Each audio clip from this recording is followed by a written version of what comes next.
हरियाणा प्रदेश के कई इलाकों में हुई बारिश और भारी ओलावृष्टि ने खेतों में खड़ी गेहूं, सरसों, सब्जियों और हरे चारे की फसलों को तबाह किया है। हिसार में इस खबर से जुड़ी ज्यादा जानकारी दे रहे हैं total news associate editor doctor Mahesh Kumar. मंगलवार का दिन हरियाणा के हिसार जिले के किसानों पर बहुत ही भारी पड़ा है। मंगलवार के दिन हुई जबरदस्त बारिश और भारी ओलावृष्टि ने किसानों के खेतों में भारी तबाही की है। किसान सख्ते की हालत में इस वक्त बने हुए हैं क्योंकि कुछ भी खेतों में अब बाकी नहीं बचा है। बाकी अगर कुछ बचा है तो सिर्फ और सिर्फ तबाही के निशान। हम इस वक्त मौजूद हैं हिसार जिले के बगला गांव में और बगला गांव के खेतों की तस्वीरें इस वक्त आपके टेलीविज़न स्क्रीन पर है। तमाम किसान सख्ते की हालत में इसलिए बने हुए हैं क्योंकि अब ना तो खेतों में किसी भी तरह का अनाज बचा है, सरसों की फसल तबाह हो चुकी है, सब्जियों की फसल तबाह हो चुकी है। इसके अलावा पशुओं का हरा चारा भी पूरी तरह खत्म हो चुका है। कैसे ज़िंदगी को आगे चलाएं, ये चिंता अब किसानों को सताए हुए है। तमाम किसान इस वक्त हमारे साथ बने हुए हैं। मुझे बताइए कि परिस्थिति क्या है, हालात किस तरीके के हैं और ये मंजर क्या कहता है। ये जो है 46 साल बाद मैंने देखा। मैं 5वीं क्लास में था, सन 1981 में सबसे ज़्यादा ओले पड़े थे हमारे एरिया में। उसके बाद में 46 साल बाद 31 मार्च 2026 को यानी कल मंगलवार के दिन हिसार जिला के लगभग 40 गांवों में, जिसमें मुख्य रूप से बगड़ा गांव सबसे ज़्यादा नुकसान हमारे साथियों ने देखा हुआ है। यहाँ पर 1 किलो में भी कणक, सरसों, चने, जई या चारा, हरा चारा, बरसीम वगैरह सारी की सारी काट के भगा दी। आप देख सकते हैं, इससे बड़ी ट्रेजेडी किसान के साथ कोई हो नहीं सकती। तमाम पकी पकाई कणक मौसम खुलते ही कैंपेन चालू करते, किसान सरसों निकालते, चने निकालते और कणक निकालते, लेकिन एक दाना, ये देख लो आप, एक दाना भी नहीं छोड़ेगा। इतनी तकड़ी ओलावृष्टि कल 2:30 बजे के बाद हमारे जिला हिसार के अंदर मुख्य रूप से गांव बगड़ा, काबरेल, किरतान, डोबी, खारिया, कुतियावाड़ी, चौधरीवाड़ी, गुड़साल, बांडोडी, बुड़ाक और बालसमंद, मातरश्याम, इन गांव के अंदर तबाही मचाई। इसके साथ साथ हिसार जिला के पूर्व की ओर लाडुआ, डाबड़ा, दानसू, मिर्जापुर, सुलखनी गांव के अंदर भी बहुत ज्यादा ओले पड़े हैं।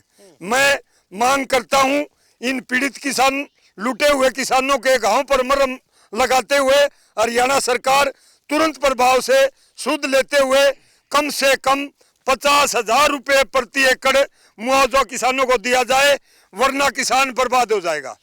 मुझे लगता है कि जो तस्वीरें इस वक्त मैं देख पा रहा हूं, इससे तो किसानों के लिए अनाज की दिक्कत भी पैदा हो जाएगी। खाने के लिए अनाज भी शायद ही किसानों के पास अब बाकी रह गया होगा। हाँ जी, फसलें सारी एन तबाही हो गई है। खाना अनाज कहाँ से मिलेगा जी? यहाँ तो मेरे में 5 मन किले का अनाज भी नहीं होगा नहीं, और 5 मन क्या मन भी नहीं होगा, 5 मन क्या मन भी नहीं होगा इसमें जी। फूस भी कौन चारा क्या खतर लिया, डांगरा चारा करना, आपका पेट पालना क्या काटना है, खाना है दाने को नहीं, चने सरसों में कणक सारी रेत में रुला दी मारी। तो ये क्या करेंगे? ये भाई आप सबका रिक्वेस्ट हाथ जोड़ के भी कोई जब बात समाधान करो मुआवजा देने की खातिर। गेहूं की फसल पूरी तरह बिक चुकी है। मुझे बताइए कि क्या इस फसल से कुछ भी हासिल होने की उम्मीद कोई नहीं होगा सर? कुछ भी हासिल नहीं होगा सर। इसमें हमारे पशुओं का भी हम कैसे पालेंगे सर?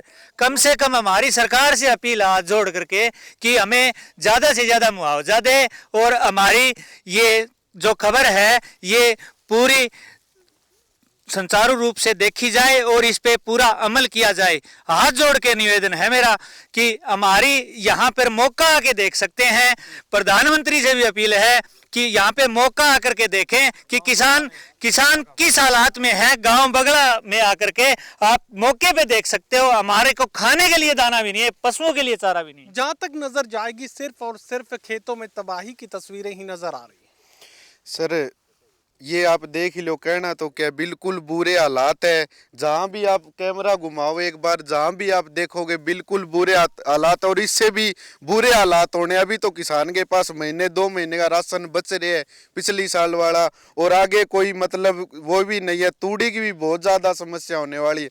और आप इस साइड देखोगे, सरसों की फसल है, खड़ी फसल थी, उसके अंदर एक दाना भी नहीं बचा। चने की फसल है, सब्जी है, और पशुओं को चारा बिल्कुल ही खत्म हो गया है।